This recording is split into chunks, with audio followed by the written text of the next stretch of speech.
আসসালামু আলাইকুম। আজকে আমি আপনাদের জন্য নিয়ে এসেছি একটি মুখরোচক ও মজাদার রেসিপি। এই রেসিপিটির নাম হলো শ্রিম্প মাখলুবা।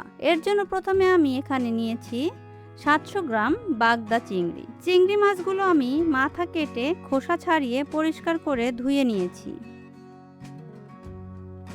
এবার এর মধ্যে দিয়ে দেব 1 চা চামচ ধনিয়া গুঁড়া, 1 চা চামচ জিরার গুঁড়া, 1 চা চামচ রসুন বাটা, 1 চা চামচ আদা বাটা, হাফ চা চামচ শুকনো মরিচ গুঁড়া, 1 টেবিল চামচ রান্নার সাদা তেল, পরিমাণ মতো লবণ দিয়ে ভালো করে মিশিয়ে ম্যারিনেট করে রেখে দেব 30 মিনিটের জন্য, যেন মশলাগুলো মাছের মধ্যে ভালোভাবে ঢোকে।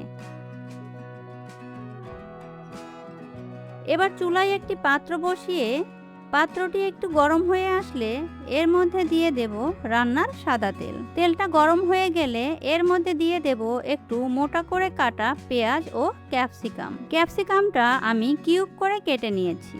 পেঁয়াজ আর ক্যাপসিকাম একটু ভেজে নেব। আমি এখানে হলুদ কালারের ক্যাপসিকাম ব্যবহার করেছি। আপনারা চাইলে হলুদ লাল যে কোনোটাই দিতে পারেন। পেঁয়াজ এবং ক্যাপসিকাম ভাজার সময় জালটা অবশ্যই হাই ফ্লেমে রাখতে হবে, তা না হলে পেঁয়াজ এবং ক্যাপসিকাম থেকে পানি ছেড়ে দেবে। পানি ছেড়ে দিলে পেঁয়াজ ক্যাপসিকাম নরম হয়ে যাবে, টেস্ট নষ্ট হয়ে যাবে।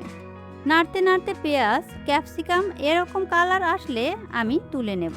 এবার একই পাত্রে আমি চিংড়ি মাছগুলো ভেজে নেব। পাত্রের মধ্যে দিয়ে দেব 2 টেবিল চামচ পরিমাণ সাদা তেল। তেল গরম হয়ে গেলে দিয়ে দেব চিংড়ি মাছগুলো, দিয়ে নেড়ে চেড়ে ভেজে নেব।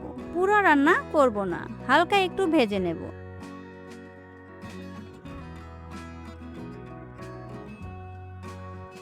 এই পর্যায়ে আসলে আমি চিংড়ি মাছগুলো নামিয়ে নেব।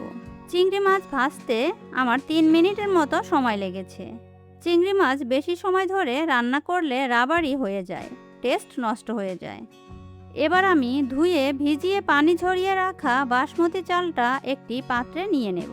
এবার এর মধ্যে দিয়ে দেব 1 চা চামচ ধনিয়া গুঁড়া, 1 চা চামচ জিরার গুঁড়া, 1 চা চামচ রসুন গুঁড়া, 1 চা চামচ আদার গুঁড়া, 1 চা চামচ কাশ্মীরি রেড চিলি পাউডার, পরিমাণ মতো লবণ দিয়ে ভালো করে চাউলের সাথে মিশিয়ে নেব।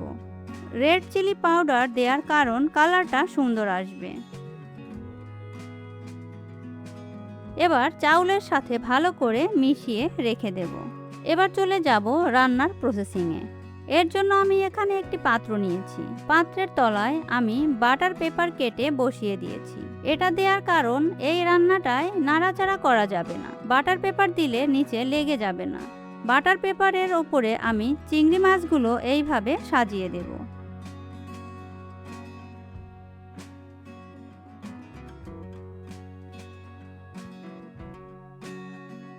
এবার এর উপরে ভেজে রাখা পেঁয়াজ ও ক্যাপসিকামগুলো সুন্দর করে ছড়িয়ে দেব। এবার এর উপরে দিয়ে দেব মেখে রাখা চাল। চালগুলো সুন্দর করে ছড়িয়ে দেব যেন নিচের কোনো কিছু দেখা না যায়। এর উপরে চিংড়ি মাছ ভেজে রাখা যে মশলাগুলো ছিল সেগুলো দিয়ে দিতে হবে। এখন দিয়ে দেব পানি।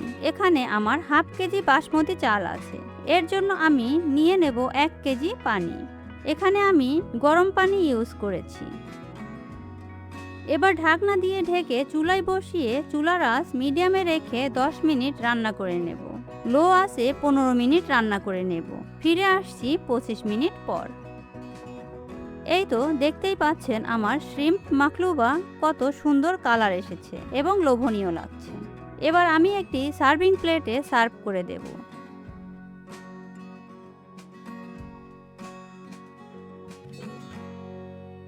দেখতেই পাচ্ছেন কতটা সুন্দর ও লোভনীয় হয়েছে। আপনাদের যদি আমার ভিডিওটি ভালো লেগে থাকে অবশ্যই কমেন্টে জানাবেন।